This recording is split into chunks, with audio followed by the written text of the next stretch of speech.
ধরলেন সর গুরু সর পোক পাইছিলাম এই আল্লাহ তাআলার নিয়ামত।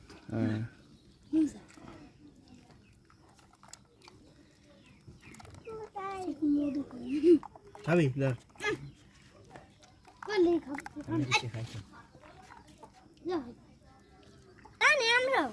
বাসা করতে ভালো ওই খান খান খান পাতা এত কামড় খাইছেন একটাও? না তোমরাই জামনে গেলে মনে সাদা দিকে ধরেন ধরেন খালা খালা নাই মেলো ওর নামও মনে আমি মধু কালার হই যায় কালার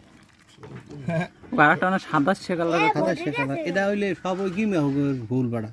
ওইখানে যাই বইয়ে দেখ যে মধুর পোকটি পরে কামে গিমে হাঁক আছে না এই এর ভুল দিবা সামনে কি জানতে কি